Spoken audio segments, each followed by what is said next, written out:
Lakone tesih dawa niki, Mbak. Oh, nggih pun lajengaken lampahipun nggih. Nggih ingkang dereng dimenangkani teng Goro-goro. Oh, nggih. Nggih. Nggih, monggo Mas Gading. Nggih matur sembah nuwun nggih, Mbak Nggih, Siono. nggih sami-sami Mas Gading. Wah, besok saya top pokoke. Amin, matur sembah nuwun. Nok, piye, Mak? Iki lakone isih dawa banget lho, Nok. Ya wis ayo, Mak, gek diteruske lakone. Heeh, ayo gek diteruske lakone, Nok. Gandang-gandang janjam kuning sarentek semara dono bunga-bunga yen binopong ulate soto belalak wajahnya esmu mancal esemelir napas madu wong ireng sinangga rukma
sumber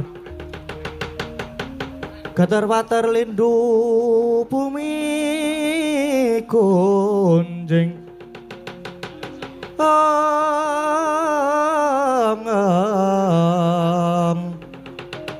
Waludo guntur ketuk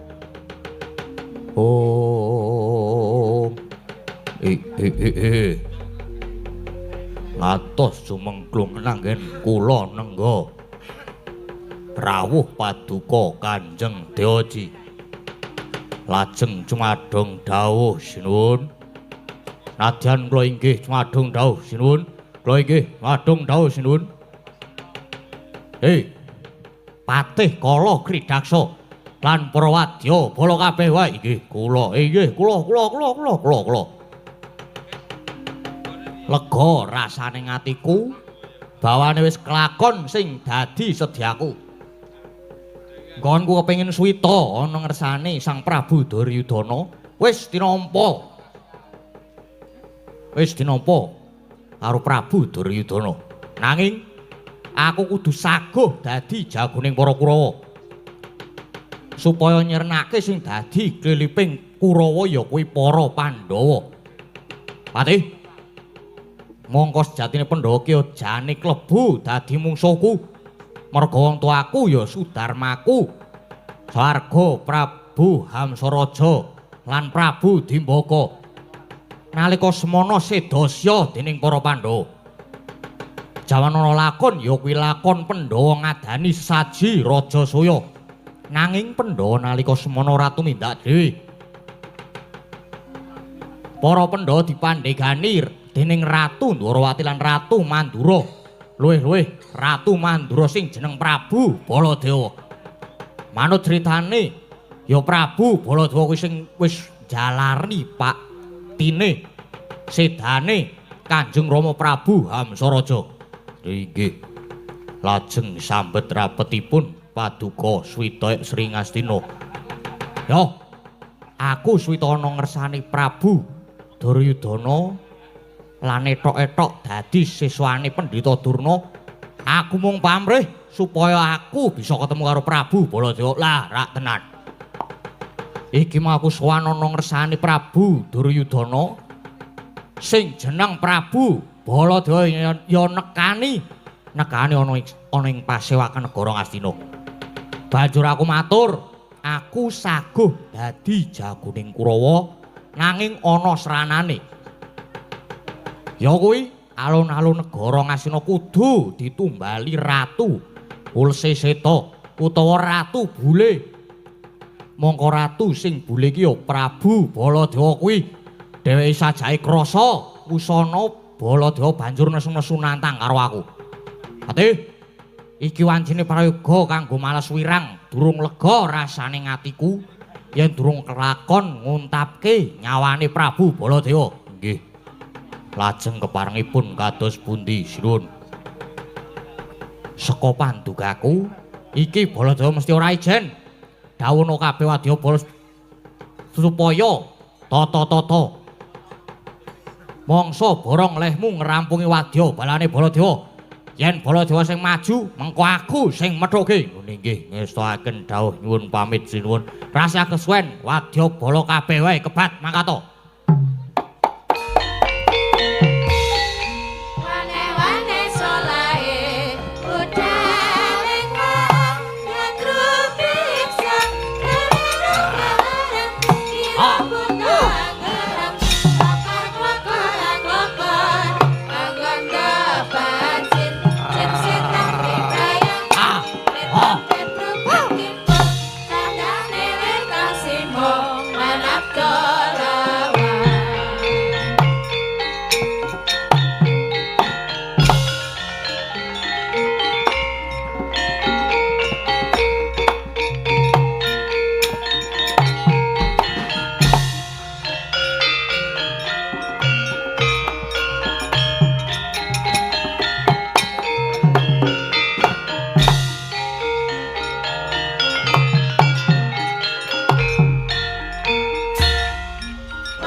Ah. Oh.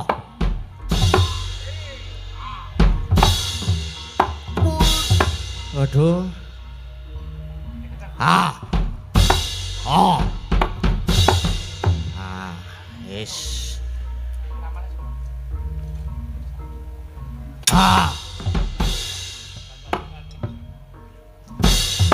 As.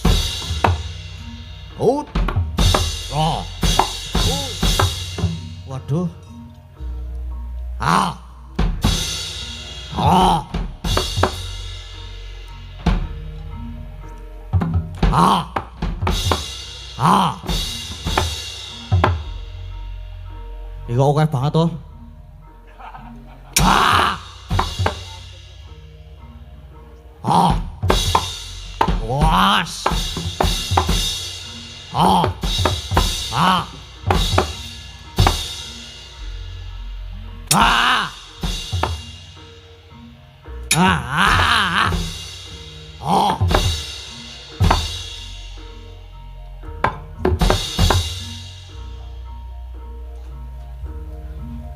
Ah. Aduh. Aduh. Aduh. Aduh. Ah. Oh. As. Oh. Ewe. Ah, iki ora e. Ora iki kene. Kleru to?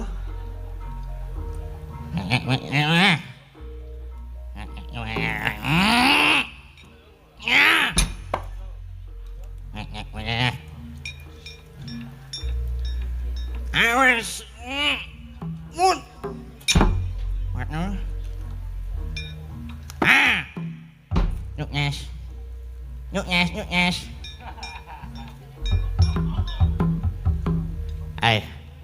Ê. Ê. Ê.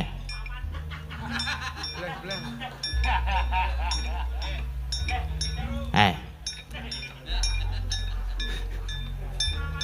Ê. Ê. Madang urung Degading. Degading madang urung Degading. Ê. Ê. Elisa teko urung Elisa Degading. Ê. Ê. Ah.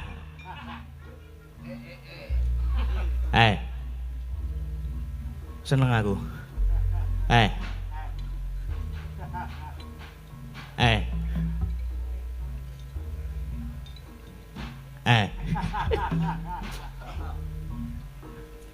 Wis entek.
Baladewa Narpati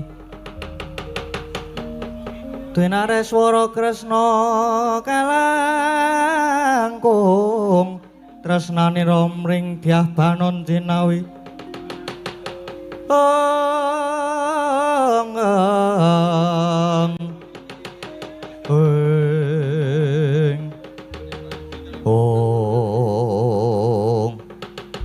Duh Rama Prabu ngantos sumengklungen anggen kula nengga wonten sak jawining pagelaran negari Ngastina lan cumadung dawuh dene wonten dene mboten kados padatan menika Rama Prabu rawuh wonten negari Ngastina kepareng nganti dhateng ingkang putra pun Wisata cumadung dawuh Rama Prabu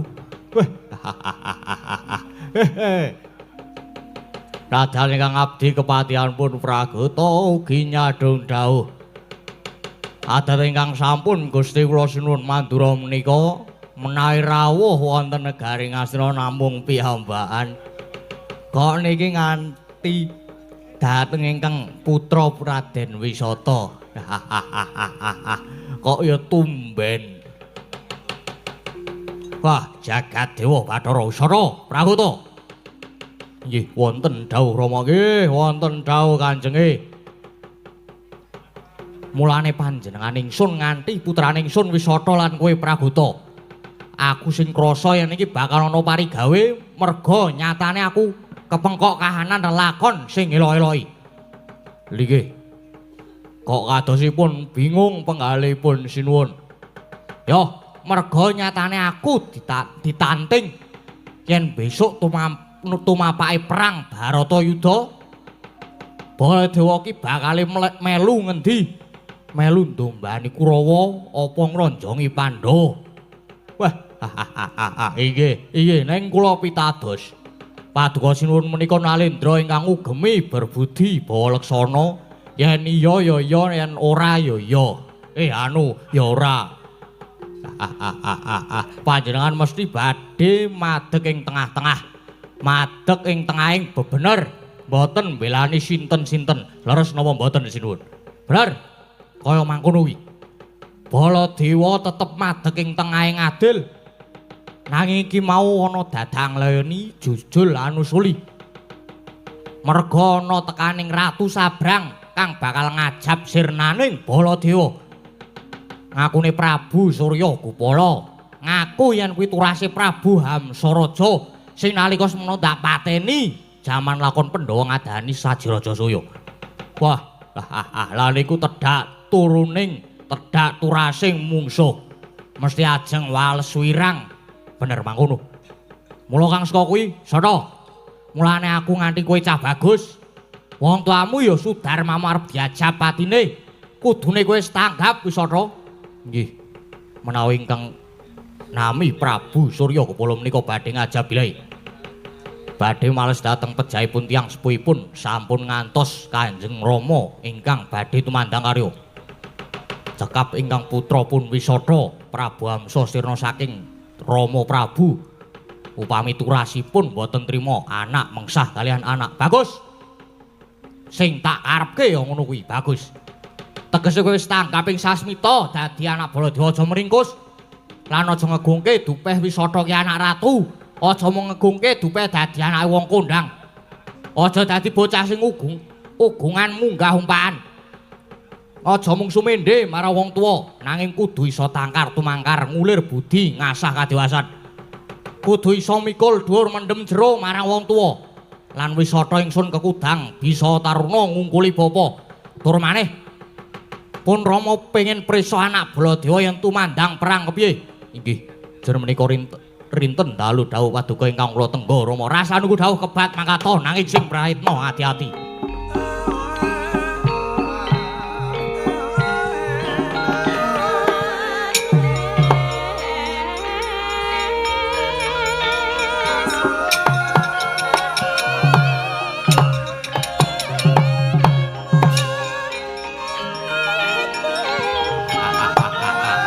Nuwun pamit Kanjeng.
kepapak keprang guling mungsuh kepapak bawat nyobantar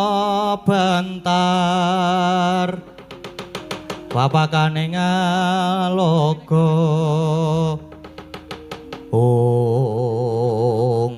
wah ladalah iki sapa sing tak goleki Prabu Baladewa kok mani methuke aku sajae kisih Sentana Mandura ayo ngaku kowe dasar kepara nyoto aku Raden Wisata putra Prabu Baladewa ayo prajurit gage ngaku wis sapa ayo aku Tumenggung Panigas Jangga wah kowe anake Prabu Baladewa yen ngono tak katutke dosane.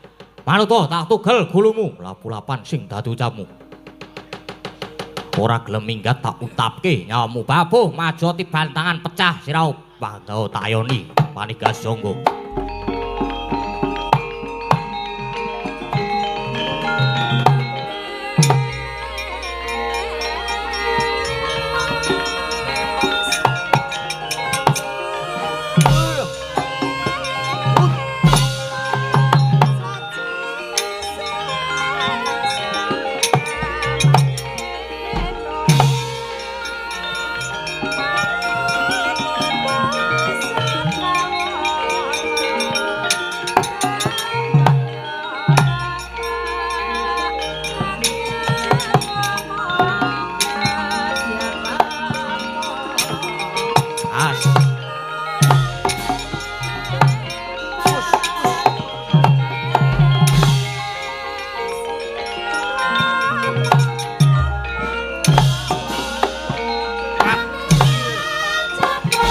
Sambat.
Jayendra. Jayendra.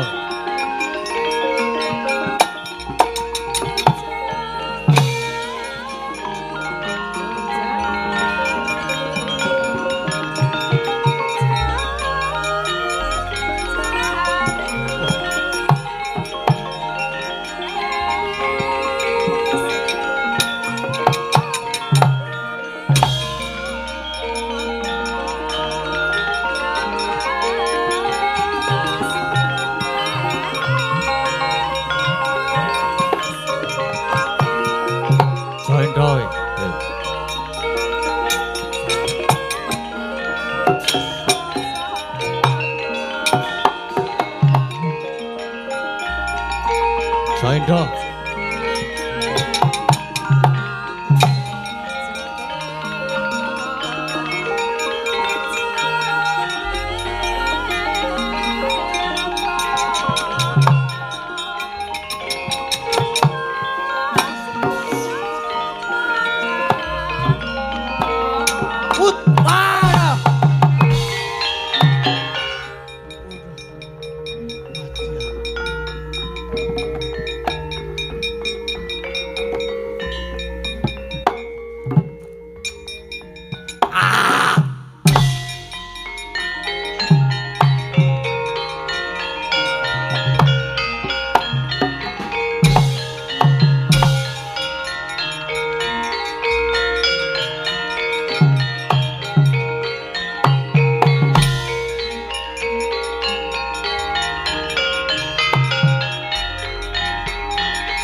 Sopo iki? Wisata aku.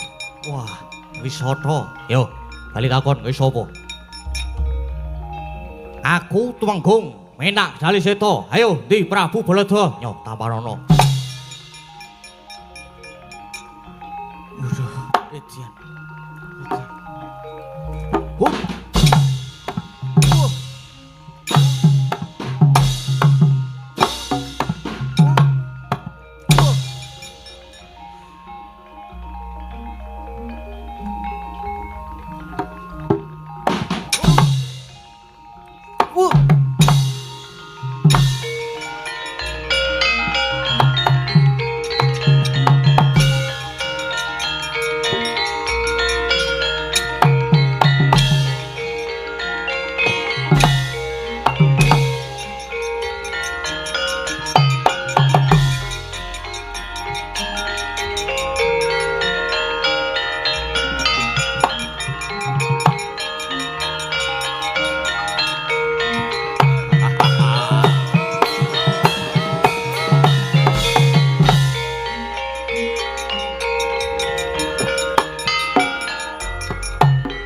Rasa kenalan.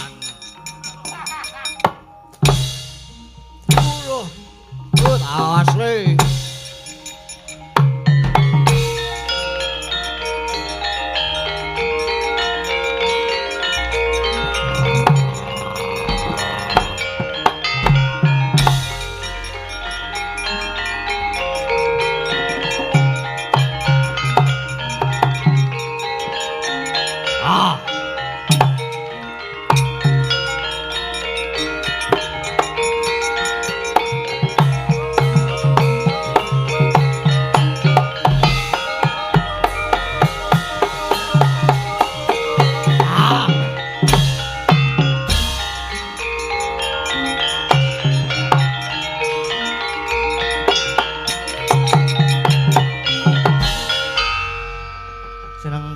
Bapang winalik sandang Godhewa simbar jojo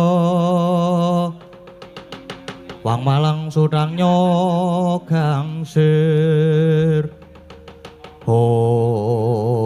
Waladhalah Harcaka Blaiblis lanat padha jek-jekan Iki sapa iki? Wah, aku Patih Mandura Patih Pragota, kowe sapa? Aku ya Patih, iki Patih Kala Kridaksa. Ayo padha-padha le Patih. Kowe saiki mungsuh aku. Wah, maju rene, maju nek njaluk tak dugangi.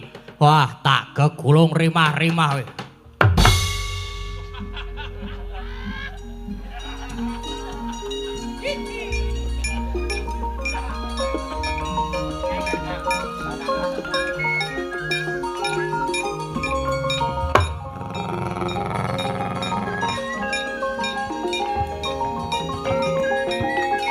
Ayo kayak maju.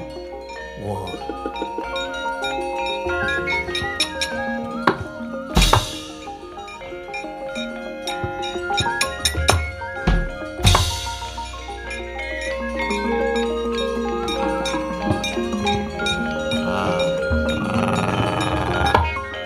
Ah. Oh.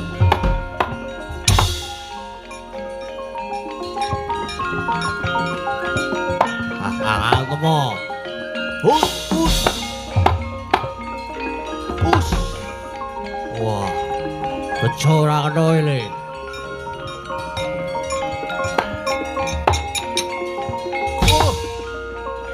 Ah. Wah. Ini. Ah.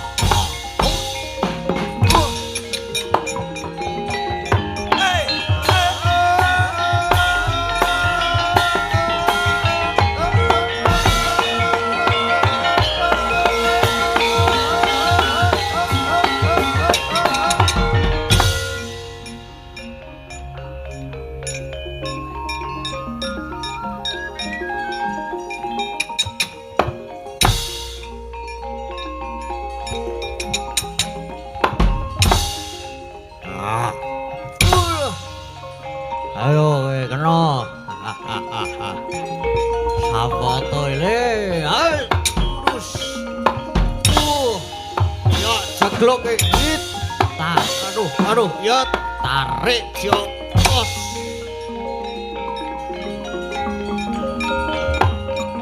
Cadak sirahe. It.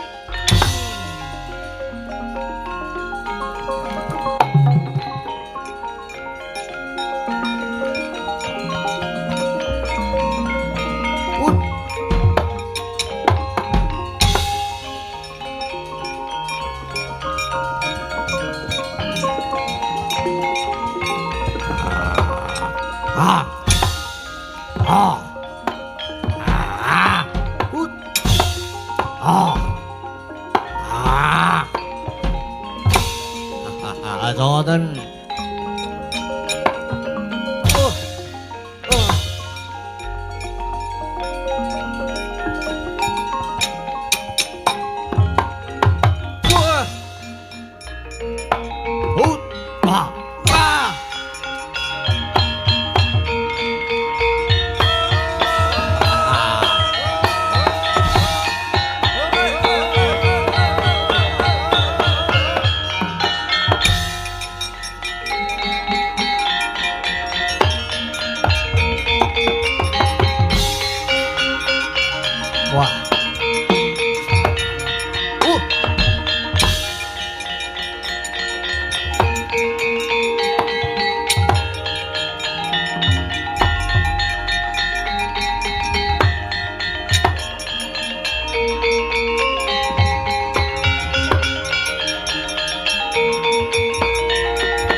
Kowe sing jeneng Wisata anake Prabu Baladewa. Dasar kepara nyata. Kowe Prabu Surya Kupala. Ya, aku Prabu Surya Kupala. Bapakmu wis mateni. Bapakku ya kuwi Prabu Amsaraja. Utang nyawa, saur nyawa. Ndi bapakmu? Rasah goleki sing ora ana. Wah, kok saya nyedak iki. Rasah goleki sing ora ana. Ora perlu ngepok senggol Kanjenge Rama. Wisata wae ayo nono. Wah, bangsat elek jeleh urip. Sadurunge mateni bapakmu kowe dhisik sing tau tapke nyamu Tamparana. Wah.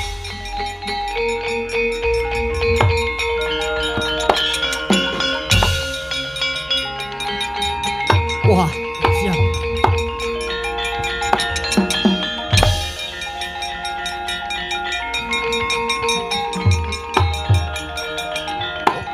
Siar.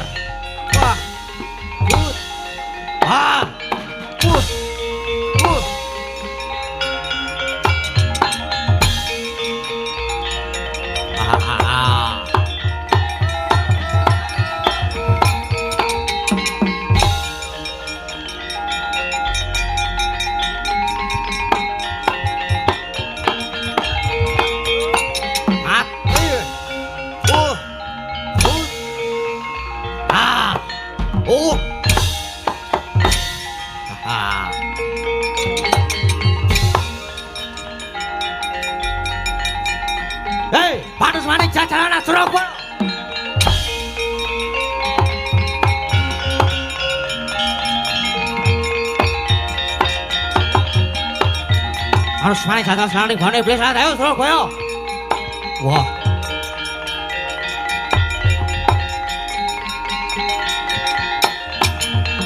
Saking jagat gelag-gelag bumi panus maning jajalanat. Weh Surya Kupala, ayo sing jalanake Prabu Amsaraja layak to layak. Cakrike padha grangane. Indah-indah ratu buta. Perang yen kepepet terus nyot, ayo. Gage iki cokoten. Cokoten. Ayo Jot. Cokoten Prabu Baladewa. Pancen aku sing mateni bapakmu Hamsa. Nek pancen kowe anake lanang ora trima, ayo mumpung saiki wis adu arep karo Prabu Baladewa. Kowe arep ngejak cara kepiye? Prabu Baladewa ning kowe wis jalari sedane Sudarmaku tang nyawa, saur nyawa. Ayo manuta tak untapke nyawamu. As keparat rasa kakean wis kepara malah kowe tak cecelitu kak cangkemmu.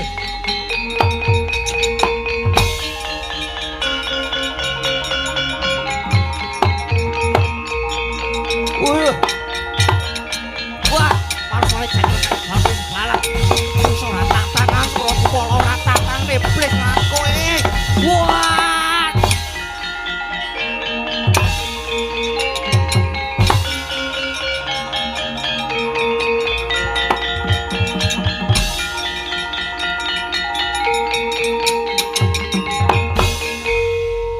Ratu apa kae? Edan tenan. Wah. Nyoto tenan nyoto, Ratu Mandura. Ratu sing tapan. Wah, tumandang karo muring-muring nganti aku ora kober males. Yo, ndak dikira aku ora iso males. Wis ben. Kowe mau muni ngonekke aku ratu nek kepepet terus nyokot wis ben. Janji leno sing pengapit tampanana cogot pedhot gulumu Baladewa.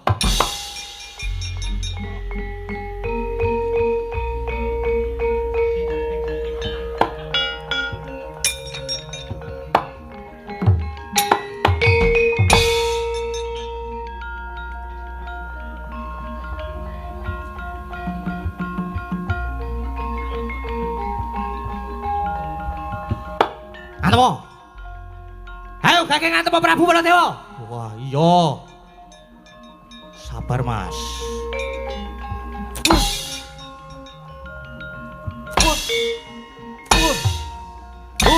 Ah.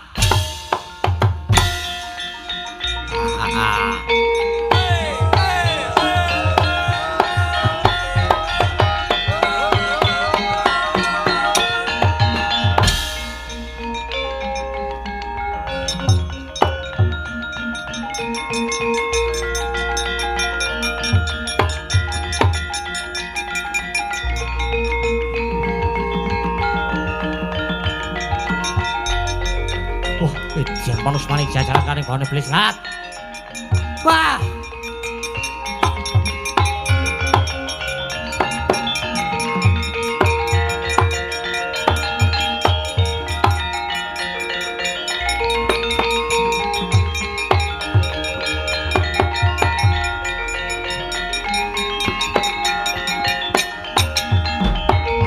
Parat mungsana tatanan. Endah ta kowe ratu, buta ratu ning buta kowe ratu. Nek kepepet nyokot kowe. Ayo maju meneh. Maju meneh gelem tak tibani Kyai Nenggala kowe.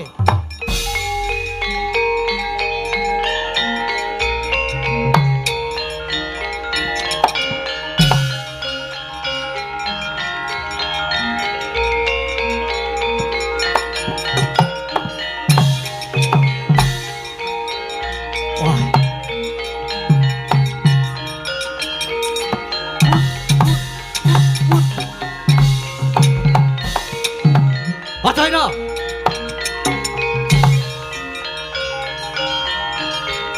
Wah, edan.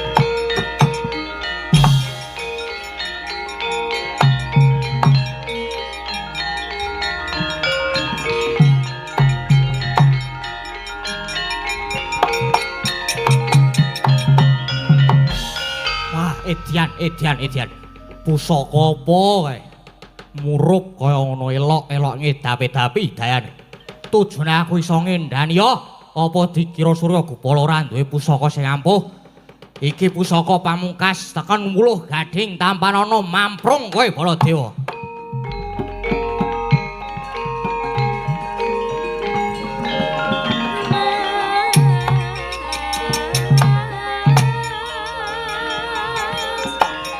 Tampanana.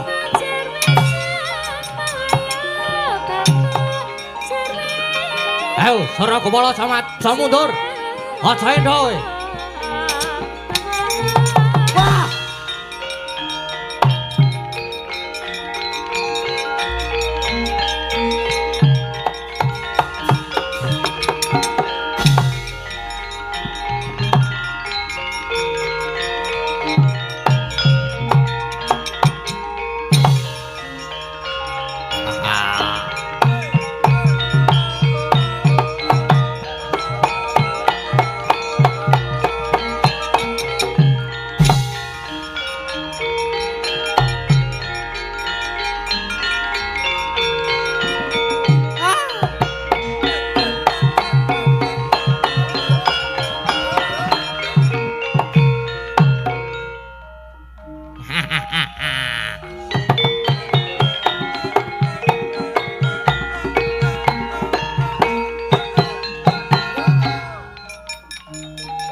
Lho, pripun jago kula? Kena dintelke to? Oh, nyatane Prabu Baladewa nganti kontal kaya mangkono. Lah nggih. Sakniki to. Saiki acara wong main kertune lagi apik-apike. Neng mengko kira-kira jam 3:30 ya wis nyeremimi mesti.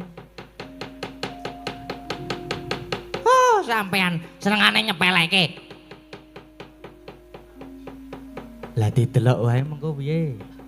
Kalah njur apa sing ketok didol ayo. Oh.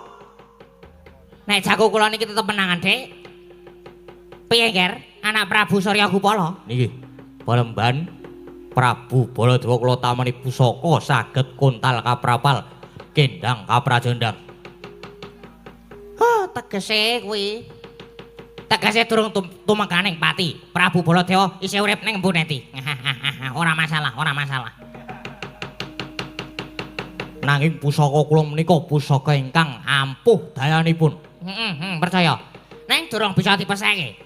Nek Ratu Mandura kuwi wis sirna, merga tok tamani pusaka ya mung kontal wae. Dadi durung karuan nek wis mati. Lah, mungkari tibane nendi mau? Nek tiba ning watu ana dua kemungkinan. Kemungkinan yang pertama isih urip. Kemungkinan yang kedua wis sirna. Nek tiba ning pangkuan, aduh. Jatuh di pangkuanmu sayang. Mbok ampun guyon to, Kang. Tepate. Lajeng prayoginipun kados pundi menika, Pak Bapa Panembahan? Doyak. Dibukteke tibane ning ndi lan wis mati apa durung? Lan babagan iki aja ketangguhan, Ger. Reh ning sing wis dadi jalaran sedane Sudarmamu ki ora mung Pandhawa, ora mung Baladewa. Ning ya karo Pandhawa. Dadi karo ngoyak Baladewa, Pandhawa ya kudu tok sirnake sisan. Alah dalah. Iya.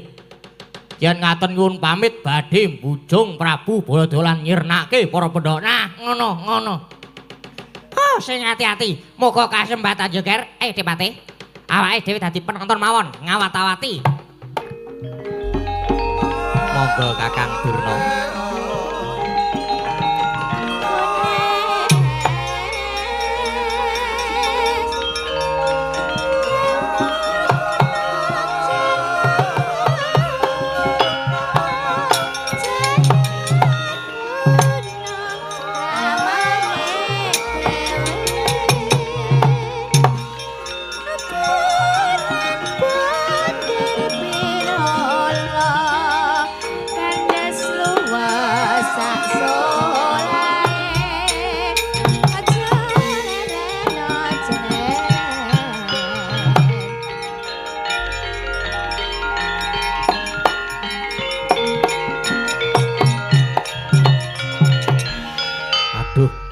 kados pundi Siwa Pragata?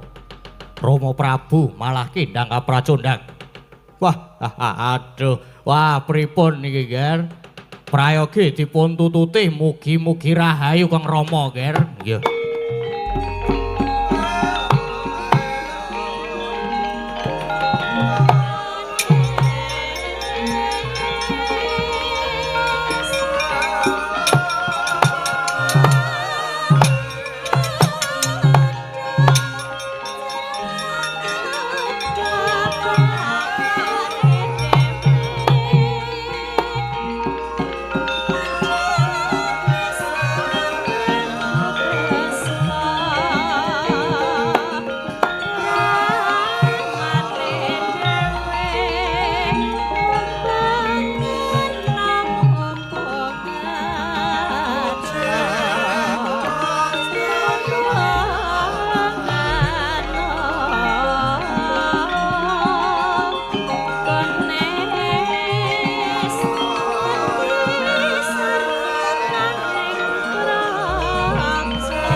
Andra ingkang puspitorum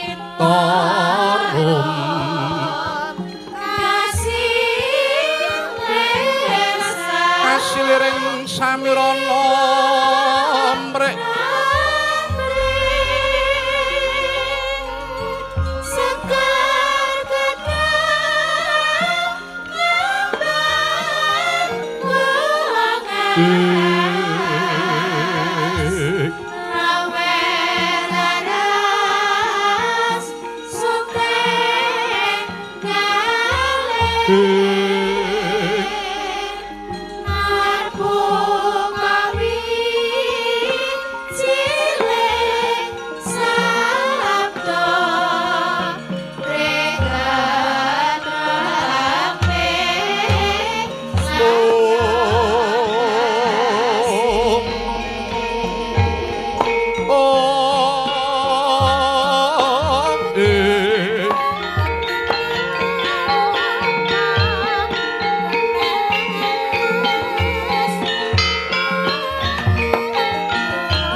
palugon lakuning lekas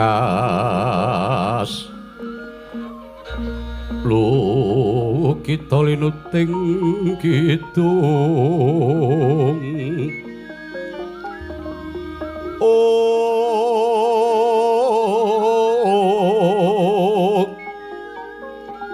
kadung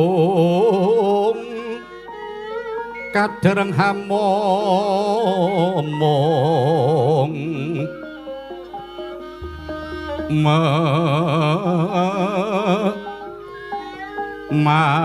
mangun manah rahayu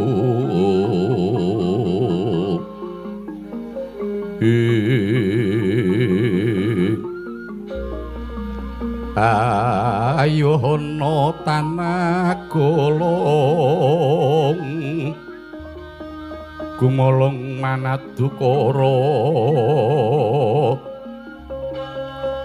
karna nira hangapus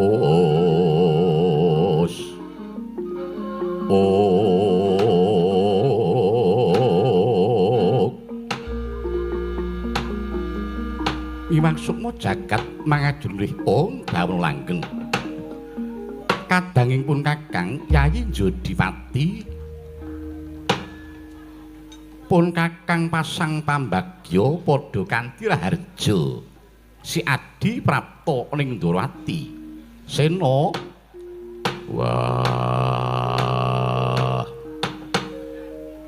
Criteng Kresna kakangku ya antuk pangestumu slamet tekaku ning Ndrawati mung wae basaku katur ana ngersane Criteng Kresna kakangku banget tak tampa ndadekake bombong penggalipun kakang ingkang rainggal bruci pareng ngaturaken sumengkeming pangabekti Kang Mas bungkik Setyaki tak tampa ndadekake bombong manah pun kakang Jodipati Sena Criteng Kresna kakangku piye katon esmu semengko pengawak bedra gita-gita hanemu gati ana wigati apa Yai wah Gusti aku tak takon jare Kresna kakangku kuwi titising Bathara Wisnu kena apa dadak takon apa to wigatine sowanku ning kene yen pancen Kresna kakangku ora bisa mbatang apa karepku sowan ana Ndrawati wah lereno wae lemu dadi Kresna lara apa to ya lagi iki ana dayuh kok ngajak Sulaya ora nggo kabar apik nanging malah ngundhamana Sena najan pun kakang iki titising Wisnu nanging pun kakang iki ya kaya si Adi tan perbeda sih kedunungan wadak tekse sih kadunungan ina lali luput lan apes yakti ora ana kang bisa sampurna kejaba mung panguwasaning Hyang Maha Agung mula pun kakang ora wenang bisiki prayogane Jalarana nganggo sajarwa kelawan pun kakang Werkudara yo pancen wong pinter omong ora kaya Ratu Ndrawati Kresna kakangku Sena piye coba aku tak takon kewajibanmu ning Mercapada kuwi dadi apa pun kakang minangka dadi pamonge para Pandhawa gambarane Kresna karo Pandhawa kuwi apa kaya dene kreta sakjarane kreta jaran sakusire kretane sapa jarane sapa kreta jarane Pandhawa kusire pun kakang yo yen pancen Kresna kakangku ngakoni dadi kusiring Pandhawa lan jagat nekseni yen to Kresna kuwi kadangi enom Prabu Baladewa lho kusik kok ngembet Koko Prabu Baladewa banjur ya merga sing tak takokke iki pagepokan karo jangka jangkaning dewa kodrating jagat yen besok kuwi bakal ana perang gedhe Baratayuda Jaya Binangun upama bener perang bakal dumadi kira-kira Baladewa kakangku bakal melu ngendi dumbani Pandhawa apa bakal mbelani Kurawa wah aku takon kaya ngene iki sing tak nggo dasar Ranin Baladewa kakangku kae kabeh disrawungi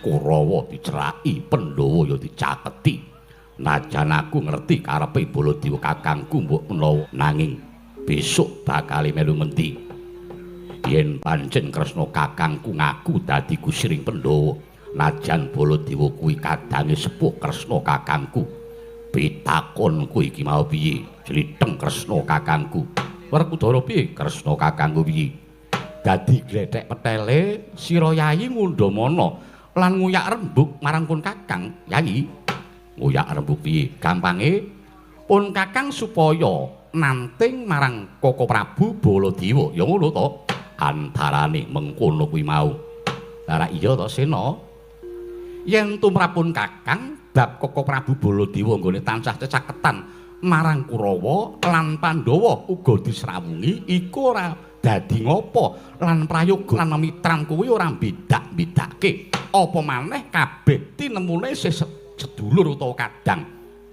nanging tetep kudu eling waspada lan kudu bisa milah-milahake endi sing ala lan endi sing becik yo nanging upama ditraju saka pangrasaku Baladewa kakangku durung tau labet karo Pandhawa kepara malah Pandhawa sing wis kulina nglabuhi karo Baladewa kakangku kosok baline Kurawa durung tau nglabuhi Baladewa nanging kena ngapa upama ditimbang ngono Baladewa srawungi malah akeh karo Kurawa tinimbang karo Pandhawa. Malah luwih akeh melu Kurawa. Lah yen ngrembug bab labuhan, upama si Adi wis tau nglabuhi karo sapa wae, kok banjur tok ucapake iku si Adi tekse nggone labuh labet utawa tetulung durung ikhlas. Mongko ana saweneng piwulang nyebutake lamun sira dedana weweh tetulung iku bebasane tok ulungake tangan tengen nanging tanganmu kiwa aja nganti weruh. Lan yen tembungmu kaya ngono kuwi tekse si Adi ngundhamana lan durung lila, durung ikhlas nggone tetulung utawa nglabuhi. Ora prayoga Yayi. Wah, ya wis. Banjur babakan Bratayuda Baladewa kakangku bakale melu ngendi? Sena. Yen babakan perang Bratayuda besok Koko Prabu Baladewa bakale nglabuhi sapa pun kakang ya ora bisa paring dawuh pengendikan krana mesine iku wewenange pribadi Koko Prabu. Apa meneh perang Bratayuda iku dudu perang ampyak awur-awur nanging iku perang suci sing nganggo tatanan.